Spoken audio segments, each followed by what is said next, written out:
3 raja Eropa paling nakal, suka bermain wanita dalam sejarah. Caligula, Kaisar Roma.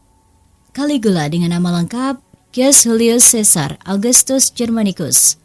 Dia lahir pada tanggal 31 Agustus 12 Masehi di kota Antium, sekarang menjadi Anzio, Italia, sebagai putri dari Germanicus Julius Caesar dan Agrippina the Elder. Ayahnya adalah seorang jenderal terkenal dalam pasukan Romawi, dan Caligula tumbuh dalam keluarga yang terkait erat dengan dinasti Julio Claudian, yang saat itu memerintah kekaisaran Romawi. Pada usia yang masih muda, Caligula ikut serta dalam kampanye militer ayahnya di timur dan belajar tentang taktik perang dan administrasi. Namun, pada tahun 19 Masehi, ayahnya meninggal dan kekuasaan politik berpindah ke paman Caligula, Tiberius, yang kemudian menjadi kaisar. Selama pemerintahan Tiberius, Caligula menjadi bagian dari lingkungan istana dan terlibat dalam politik. Pada tahun 37 Masehi, setelah kematian Tiberius, Caligula naik tahta sebagai kaisar keempat Kekaisaran Romawi pada usia 24 tahun. Pemerintahan awalnya dianggap positif. Dengan dia awalnya memberikan harapan perubahan yang baik dan mungkin mengembalikan kebebasan yang telah hilang selama pemerintahan Tiberius. Namun, seiring berjalannya waktu, pemerintahan Caligula menjadi semakin tirani dan brutal. Kebejatan dan tindakannya yang mengerikan telah menjadi subjek perdebatan di kalangan sejarawan dan peneliti sepanjang berabad-abad. Meskipun catatan sejarah seringkali kabur dan berpotensi terdistorsi, ada beberapa laporan tentang kebejatan Caligula yang dapat disorot. Salah satu aspek terkenal dari pemerintahan Caligula adalah perilaku seksual yang ekstrim. Dilaporkan bahwa dia terlibat dalam hubungan seksual dengan banyak wanita, termasuk saudara perempuannya sendiri, Drusilla. Keterlibatan seksual Caligula yang tidak konvensional ini mengabaikan norma moral dan sosial pada waktu itu. Selain itu, dia juga dikatakan terlibat dalam praktik homoseksual dan bahkan prostitusi. Selain kehidupan seksual yang bermasalah, Caligula juga dikenal karena sifatnya yang sadis dan kekerasan yang mengerikan. Dia seringkali mengekspresikan kesenangan dalam menyiksa dan membunuh orang tanpa alasan yang jelas. Penganiayaan terhadap lawan politiknya menjadi hal yang umum selama pemerintahannya. Dia akan menjatuhkan hukuman mati secara sewenang-wenang, bahkan terhadap orang-orang yang memiliki posisi dan pengaruh tinggi dalam pemerintahan Romawi. Selain itu, Caligula terkenal karena keputusan yang aneh dan tidak masuk akal. Misalnya, dia mengangkat seekor kuda bernama Incitatus sebagai senator, yang mengejutkan banyak orang dan menunjukkan penghinaan Caligula terhadap institusi politik Romawi yang dihormati. Dia juga sering menghamburkan uang negara untuk kehidupan mewah dan pembangunan proyek-proyek yang tidak berguna, yang menghasilkan kerugian finansial yang signifikan bagi kekaisaran. Pada tanggal 24 Januari 41 Masehi, Caligula dibunuh oleh para prajurit Garda Praetorian di dalam istananya di Roma. Pembunuhan tersebut mengakhiri pemerintahan yang penuh kontroversi dan brutal, dan ia digantikan oleh Claudius sebagai kaisar berikutnya. Caligula dikenang dalam sejarah sebagai salah satu kaisar Romawi yang paling kontroversial dan tirani. Pemerintahannya yang singkat dan kekejamannya yang tak terduga telah menimbulkan perdebatan sepanjang sejarah tentang sifat kekuasaan dan pengaruh yang berlebihan dalam kepemimpinan politik. Raja Edward VII, Inggris. Edward VII, Albert Edward, 9 November 1841 sampai 6 Mei 1910, adalah Raja Kerajaan Bersatu Britania Raya dan Irlandia. Edward adalah anak kedua dan putra sulung dari Ratu Victoria dan Pangeran Albert. Ia menjadi Raja Inggris pada 22 Januari 1901, menggantikan ibundanya. Ia adalah Raja Inggris pertama dari Wangsa Sigscoburg dan Gotha, yang namanya kemudian diubah menjadi Wangsa Windsor oleh putranya, George V. Pangeran Albert Edward menikah dengan Putri Alexandra dari Denmark, putra Ratu Victoria di Kapel St. George, Kastel Windsor pada 10 Maret 1863. Putri Alexandra baru berusia 18 tahun pada saat pernikahan. dan dia sangat cantik dan tumbuh tinggi dengan sosok ramping yang kontras dengan para wanita saat yang memiliki angka yang lebih lengkap. Namun di balik itu semua, Raja Edward VII terkenal karena kehidupan romantisnya yang aktif di luar pernikahan resmi. Meskipun ia menikah dengan Ratu Alexandra dan memiliki 6 anak, Edward VII menjalin hubungan dengan sejumlah wanita di luar ikatan pernikahannya. Beberapa wanita ini dikenal sebagai selir-selirnya yang memiliki hubungan dekat dengan raja tersebut. Salah satu selir terkenal Raja Edward VII adalah Alice Keppel. Mereka memiliki hubungan yang berlangsung cukup lama dan diakui secara sosial. Keppel adalah seorang wanita yang elegan dan cerdas, dan hubungannya dengan Edward VII terjadi selama bertahun-tahun, bahkan setelah ia naik tahta. Meskipun hubungan mereka diketahui oleh publik, mereka tetap dihormati dan diterima dalam lingkaran sosial tertentu pada masa itu. Selain Alice Keppel, Raja Edward VII juga memiliki hubungan dengan wanita lain, termasuk aktris terkenal Lily Langtry. Langtry adalah seorang wanita cantik yang populer di panggung teater dan menarik perhatian Edward VII. Mereka memiliki hubungan yang intens selama beberapa tahun dan seringkali diperhatikan oleh publik dan media.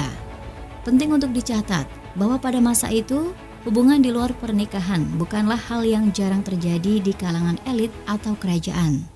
Banyak anggota keluarga kerajaan dan aristokrat memiliki hubungan selir yang seringkali diterima secara sosial dan dianggap sebagai bagian dari kehidupan mereka. Meskipun publik mengetahui kehidupan romantis Raja Edward VII di luar pernikahannya, ia masih dihormati sebagai kepala negara dan menjalankan tugas-tugasnya sebagai raja dengan baik.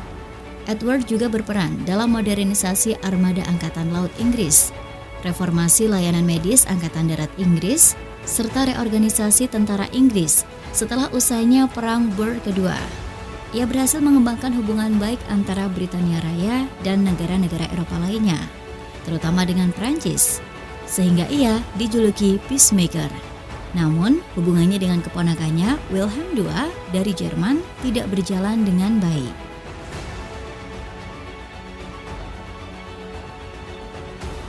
Raja Louis XIV, Prancis. Nama lengkap dari Raja Louis XIV adalah Louis Dieudonné de Bourbon. Ia dilahirkan pada tanggal 5 September 1638 di Château de Saint-Germain-en-Laye, dekat Paris, Prancis. Ia adalah anak sulung dari Raja Louis XIII dan Ratu Anne dari Austria. Louis XIV menjadi Raja Prancis pada usia 4 tahun setelah ayahnya meninggal pada tahun 1643. Karena usianya yang masih sangat muda, ia memerintah bersama seorang walinya, yakni Mazarin.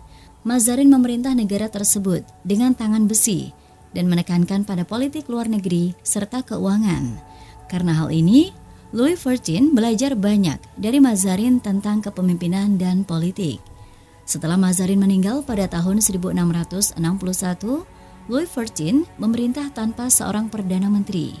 Ia menjadi raja absolut yang sangat kuat dan terkenal dengan julukan Raja Matahari. Louis XIV memerintah selama 72 tahun, menjadi raja Prancis terlama dalam sejarah. Selama masa pemerintahannya, Louis XIV melakukan berbagai reformasi di bidang politik, sosial, dan ekonomi. Ia membangun kembali ekonomi negaranya yang terpuruk setelah Perang 30 tahun dan menempatkan Prancis sebagai kekuatan ekonomi terbesar di Eropa. Louis XIV juga terkenal karena upaya besar-besaran untuk memperluas wilayah kekuasaannya. Ia terlibat dalam sejumlah perang besar, termasuk Perang Devolusi, Perang Belanda, dan Perang Spanyol. Ia berhasil menguasai sejumlah wilayah baru, seperti Alsace, Lorraine, dan Flandria. Louis XIV juga menjadi pelindung seni dan budaya di Prancis. Ia mendukung seniman, penulis, dan musisi pada zamannya, dan membangun sejumlah bangunan megah seperti Istana Versailles. Louis XIV memperkenalkan gaya seni barok ke Prancis, yang kemudian menjadi sangat populer di seluruh Eropa. Louis XIV menikah dengan Maria Teresa dari Spanyol pada tahun 1660 dan memiliki 6 anak, termasuk pewaris tahtanya Louis Grand Dauphin. Di balik itu, dalam sejarahnya, Louis XIV dikenal dengan kehidupan asmara yang aktif di luar ikatan pernikahannya. Meskipun ia menikah dengan Ratu Maria Theresa pada tahun 1660 dan memiliki sejumlah anak, Louis XIV terlibat dalam hubungan dengan beberapa wanita di luar pernikahan. Salah satu hubungan paling terkenal yang melibatkan Louis XIV adalah dengan Madame de Montespan.